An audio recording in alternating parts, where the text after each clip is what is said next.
And so I wanted to this week really play around with lengths of stitches. So we've gotten all sorts of creative here and played around. And now what if we just do one straight stitch, but we alter how long it is, or rather than just weaving inside and out, let's play around with length. So I kind of wanted this tiling effect. And even though play is just kind of loose, I am actually going to get a ruler and I'm going to go for that. So I have this one. I think I've showed it to you before, and I'm just going to focus on this little triangle right here.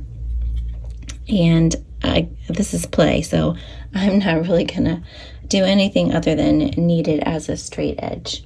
And then, as I've shared before, I think it's going to be mirror image, and it never shows the name, but this is a Pilot friction pen. It's blue, so we'll see how it turns out with, I'm going to mark it. Okay, it's working. And don't worry, I didn't ruin that. I'm just going to heat erase it because that's my little friend. So I'm going to draw some lines on here. And, I'm just gonna, I don't want this to look exact, so I'm just gonna eyeball it a little bit. And I'm just gonna slant it. I like this idea of a little bit of direction in this particular piece. And kind of shows a little movement. It looks a little bit like a roof structure. And so we're gonna do that. I also have in mind, I might do something that's kind of tic-tac-toe-ish rather than just have this be super linear. I don't know. This is where I'm just using these as a guide. Can you see that? There we are. And I'm just going to kind of play around with it in there, and I'll hold this up in just a little bit.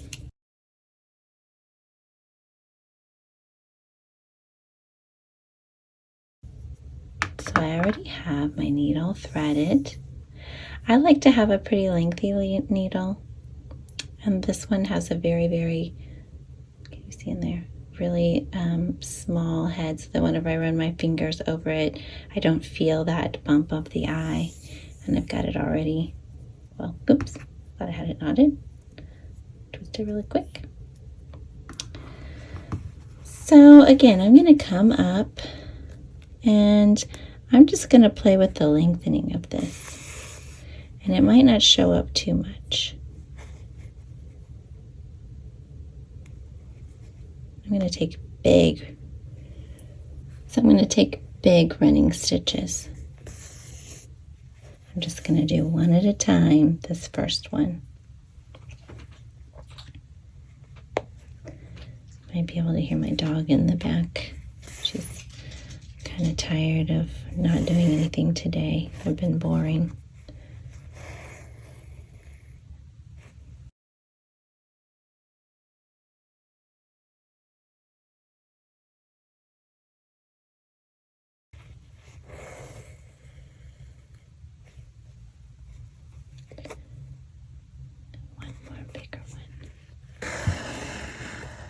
To play around with how this looks. And I'm just going to turn your work as knitting and crochet patterns go. And then since I did that one line, I'm just going to kind of come down and I'm going to go between the lines. And I'm going to do groups of 3. So now that I have that first set of running stitches, I'm just going to kind of run down through. And I'm going to do the same thing on the next one, and then I'll keep altering it. So you can go ahead and sew along with me, and we'll just chat for a little bit. I'm getting now into the work of my own project. So I'm doing the reading thoroughly, and I decided, might change my mind, but to start my first chapter with a quote from, you'll never guess which poet. That's the one that I quote a lot. I was going to quote a different one, but then I found this one is the first one, and I think it would resonate a lot with with each of you because we've been going through a lot these last several years in different ways. Some for the better, actually, having time with families closed off, but also lots of hardships for several people. And it's called When You Discover. So I think over the next few videos, my readings will come from the work that I'm doing, and hopefully it will benefit you as it has me already. So I'm liking that with 3 groups of running stitches. I'm going to turn my work again. And I'm going to completely skip that line, and I'm going to do the same thing. And I think I'm just going to keep this pattern right close by. And if it's exact, great. If not, that's okay too. So the poem goes, when you discover that no one is coming to rescue you, when you accept that no one is coming to rescue you, when you finally decide that you are going to move forward by yourself, when you finally decide that you're going to take that first step with or without someone, that's when a massive army that always lived inside of you awakens. That's when you learn to command the power within that waited all along for you to unleash it. That's when you begin towards the path of several struggles, failures, with or without victory. But still you begin. But still you dare. That's when you leave the elegance of a safe life behind that made sense to everyone except you. And you enter in the war zone of not knowing. Rugged and at times cruel. But you do that. Because staying on the side you are staying is killing your soul. So you risk the ocean that burns harsher than the sun that's nourishing you right now. You swim through it at the risk of losing it all. For you must reach the other side. You do that without even knowing what creatures, storms, monsters, and animals live there. But you begin that journey towards the unknown, leaving what is known because you must, because the wait is over.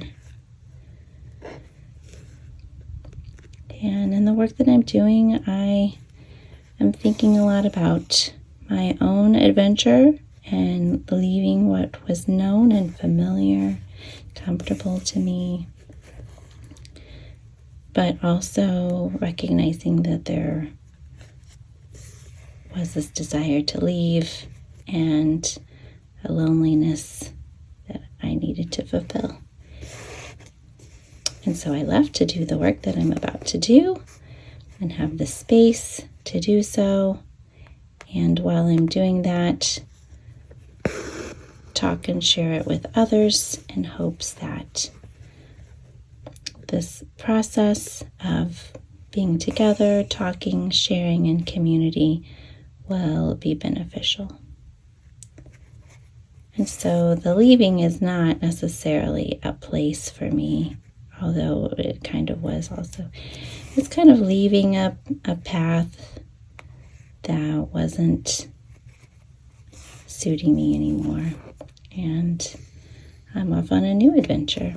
And I have discovered that reading and listening to others talk about their own experience, and these are not big experiences. These are other women who just decided they wanted a little something different and took a chance that to others felt like too much risk, too much danger in leaving their job or trying something different, or how that affects their families. Is it selfish to want that? Why can't you just stay where you are? Aren't you happy where you are?